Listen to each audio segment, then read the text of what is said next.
Hello and welcome. Today we are diving into one of the most confusing topics in web security. The difference between OAuth and JWT. Are they competitors? Do they work together? By the end of this video, you will know exactly when to use which. Before we talk about tools, we need to understand the job. There is a huge difference between authentication and authorization. Authentication, or authn, is about identity. It answers the question, who are you? Like checking an ID card. Authorization, or authc, is about permissions. It answers, what are you allowed to do? Like checking if a key opens a specific door. Let's start with JWT, or JSON Web Token. Think of a JWT as a digital badge that is self-contained. When you log in, the server gives you this badge. It has your data written directly on it.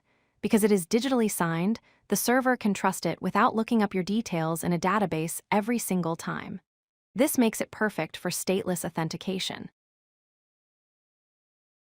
A JWT has three parts separated by dots. First is the header, which tells us the algorithm used. Second is the payload, which contains the claims, like your user ID and name.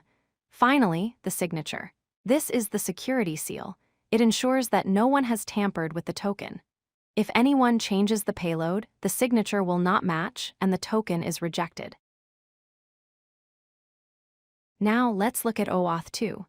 Unlike JWT, which is a file format, OAuth is a protocol. It is a set of rules for delegation. It was designed to let you grant access to your data without sharing your password. You use this every time you see a button that says log in with Google or connect with Facebook.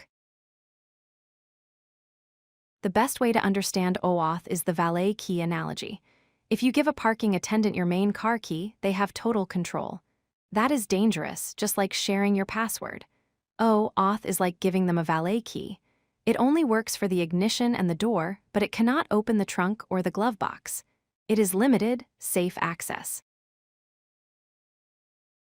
There are four main characters in the OAuth story.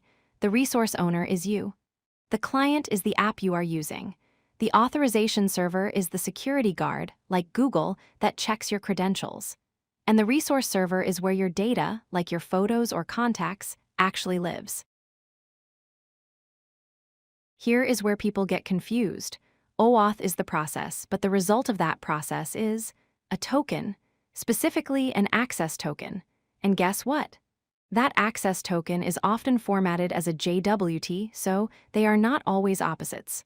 OAuth is how you get the token, and JWT is often what the token looks like.